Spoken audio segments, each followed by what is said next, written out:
कैसे हो दोस्तों। मैं मोहम्मद नईम शेख। तो एक बहुत ही दुख भरी खबर आपको बताने जा रहा हूँ कि जो वीर जियामत नगर है, जिससे Lokhandwala infrastructure private limited along with Lokhandwala DBDLT LLP develop करे, जिसका CS number 17 stock 47 into bracket P यानी part of lower parade division है।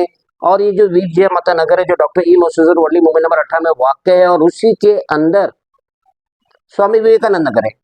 अब वहाँ पे जो गटर है, उस गटर को कुछ तोड़ के बड़ा करना था, कुछ इंफ्रास्ट्रक्चर का काम था, जिसकी वजह से ये बिल्डर लॉबी आगे आई और वहाँ पे गटर के करीब जो झोपड़े हैं, जो घर है, उनको एक एक करके तोड़ रही थी। और प्रीवियसली हमें सूत्रों से पता चला है कि previously during the demolition time, उस वक्त भी कुछ पत्थर वहाँ की रहने वाली के लेडी के सर पे गिरा था, जख्मी हुई थी, और दो मजदूर भी वहाँ पे जख्मी हुए थे, जो मजदूर वहाँ काम कर रहे थे। लेकिन आज संडे 18 फरवरी 2024 आज एक ऐसा हादसा रोना हुआ और during the period of demolition के एक मजदूर की जान चली गई। तो सबसे पहले तो वो क्लिप देख लीजिए जो हमें दस्तयाब हुआ है वीर जियामत नगर से, कि किस तरीके से उस मजदूर की डेड बॉडी को बाहर निकाला जा रहा है। अंदर पड़ा है, अंदर पड़ा है मट्टी के अंदर आज भी उसके ऊपर पूरा मट्टी गिरा, पूरा दीवार उसके ऊपर गिरा। आप पहले ही बोला कुछ हम लोग के घर पे हो जाएगा, जीमा लेगा।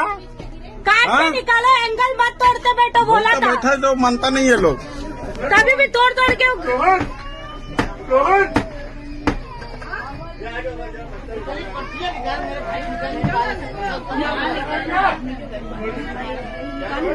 नहीं निकाला कैसे।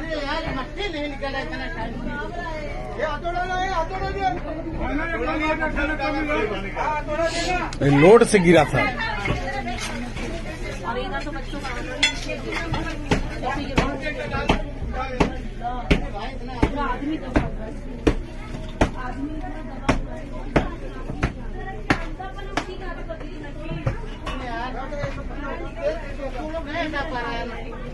पानी खाली करना आएंगे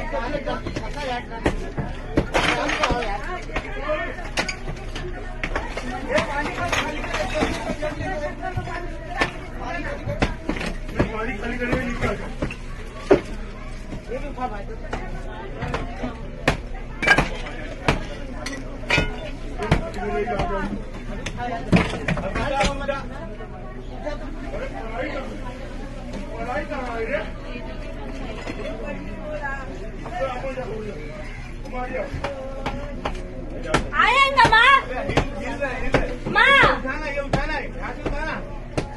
निकला क्या? नहीं निकला बेटा, ऐसे गिर जाएगा दीवार।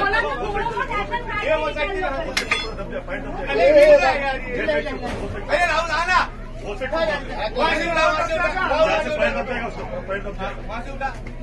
राहुल को आने दे, उसका वो उठा लेगा।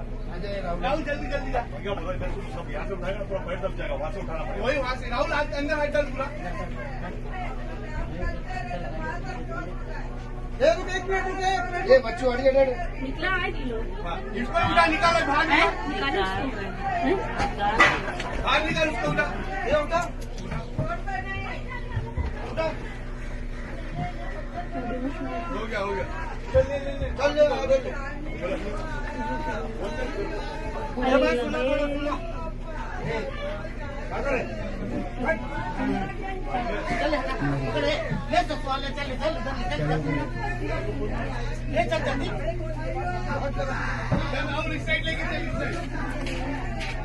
निकाले बाहर बाबा। मर गया मर गया।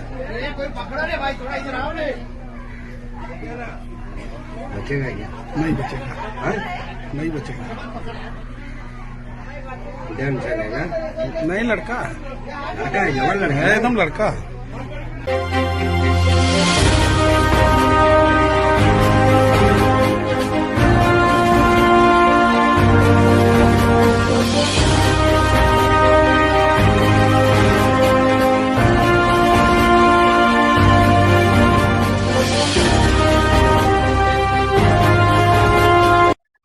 आप सभी जानते हैं कि जो वीर जियामत नगर है, करीब 17.50 एकड़ लैंड है, और यहाँ पे मल्टी स्टोरेज टावर बनने वाले हैं। प्रेस्टीज स्टेट्स प्रोजेक्ट्स लिमिटेड ने भी इसमें जम मारी है।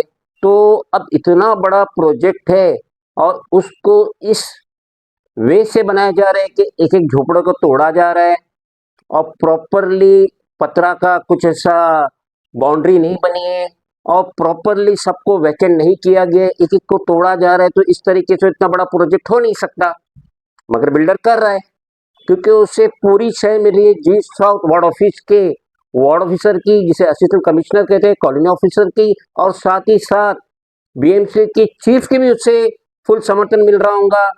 Satish Lokhande chief executive officer SRA का भी समर्थन मिल रहा होगा, जिसकी वजह से ये बिल्डर लॉबी ने सारे कानून को बाय ताक पे रख के अपनी मनमानी के तौर पे डिमोलिशन काम कर रहा है, जिसकी वजह से प्रीवियसली इंजरीज हो चुकी है।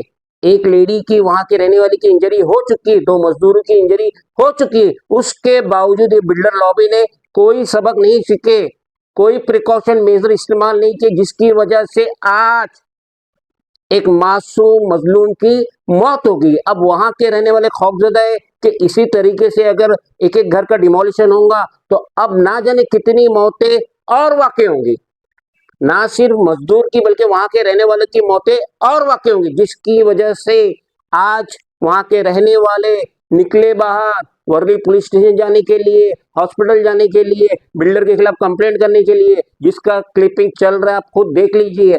तो एक कैसा काम हो रहा है मुंबई सिटी में, गांव खेड़े में नहीं, मुंबई सिटी में डेवलपमेंट का ये कैसा काम हो रहा है कि प्रॉपर प्रिकॉशन का ध्यान नहीं दिया जा रहा है। किस तरीके से एक एक घर को तोड़ा जा रहा है, ये क्या है, ये कौन सा डेवलपमेंट है, ये कैसा खौफ है बिल्डर लॉबी को कि प्रॉपर परमिशन उसे मिला नहीं मिला, डिमोलिशन चालू कर दिया, ये कैसा काम हो रहा है। अब इस मासूम मजलूम जो लेबर की जान गई है और जान कोई वापस दे नहीं सकता, तो अब इसका जिम्मेदार कौन होगा? इसका जिम्मेदार Lokhandwala infrastructure private limited along with Lokhandwala dB realty LLP और इरफान रज्जाक जो प्रेस्टीज स्टेट प्रोजेक्ट्स लिमिटेड के कर्ता धर्ता चीफ प्रोमोटर है, क्या वो इसके जिम्मेदार होंगे इनडायरेक्टली? अभी एफआईआर किस पे बनेगा, या बनेगा कि नहीं बनेगा कि इस मासूम मजलूम मजदूर की जो जान गई है वो पैसे के बोझ तले दफन हो जाएंगी। तो जब भी काम होता है तो प्रॉपर परमिशन के तहत ही होता है, और सूत्रों से पता चल रहा है कि यहाँ पे कोई ऐसा प्रॉपर परमिशन बिल्डर को नहीं मिला, क्योंकि अभी तक तो आईओडी नहीं आई है, इंटीमेशन ऑफ डिसअप्रूवल अभी तक ये बिल्डर लॉबी को मिली नहीं है। एलओआई लेटर ऑफ इंटेंट ना जाने 12 सालों से हमेशा रिन्यूअल होते जा रहा है, रिन्यूअल होते जा रहा है, रिन्यूअल होते जा रहा है। इतनी क्या रहमदिली बीएमसी एसआरए इस बिल्डर पे निछावर कर रही है। 12 साल हो चुका है, पहला एलओआई मिला था 2012 में, आज 2024 है और आज तक वो एलओआई रिन्यूअल हो रहा है। दूसरा कोई बिल्डर रहता तो कब से टपली मार के उसके भगा देते थे, उसका डिपॉजिट जब्त कर लेते थे, उसे ब्लैकलिस्ट कर देते थे। लेकिन सारी रहमदिली बीएमसी एसआरए जीसो वार्ड ऑफिस की सारी रहमदिली निछावर हो रही है। Lokhandwala infrastructure private limited along with Lokhandwala dB realty LLP के ऊपर अब तो इसमें शमूलियत इरफान रज्जाक की भी हो गई है, जो प्रेस्टीज स्टेट प्रोजेक्ट्स लिमिटेड के कर्ता धर्ता है। और मैं शेयर होल्डर हूं, मैं डीबी रियल्टी का भी शेयर होल्डर हूं, प्रेस्टीज का भी शेयर होल्डर हूं। और जिस दिन एजीएम होगा, क्योंकि आज फिलहाल में तो एजीएम जो हो रहा है वो ऑनलाइन हो रहा है, जिस दिन रूबरू एजीएम होगा, कोई आवाज उठाए नहीं उठाए, लेकिन मैं जरूर आवाज उठाऊंगा डीबी के खिलाफ, प्रेस्टीज के खिलाफ, क्योंकि यहाँ पे जाने जा रही है, मासूम रेसिडेंट इंजर्ड हो रहे हैं, मजदूर इंजर्ड हो रहे हैं, अब तो मजदूर की जान भी चलेगी। तो अब देखना ये कि एफआईआर बनता है कि नहीं बनता वर्ली पुलिस स्टेशन में, एफआईआर किसके खिलाफ बनता है, कॉन्ट्रैक्टर के खिलाफ बनता है, बीएमसी के खिलाफ बनता है, एसआरए के खिलाफ बनता है, लोखंडवाला के खिलाफ बनता है, डीबी के खिलाफ बनता है, प्रेस्टीज के खिलाफ बनता है। अब तो आने वाला वक्त ही बताएगा। और मंडे के दिन हमारा आरटीआई तो चला जाएगा, हमारा आरटीआई जी साउथ के कॉलोनी ऑफिसर को भी चला जाएगा, हमारा RTI executive engineer G south SR में भी चला जाएगा, हमारा RTI assistant commissioner of police Worli division में भी चला जाएगा। हम इसकी तय तक जाएंगे कि जो मजदूर बिला वजह जिसकी मौत हुई उसका जिम्मेदार कौन है। खुदा हाफिज।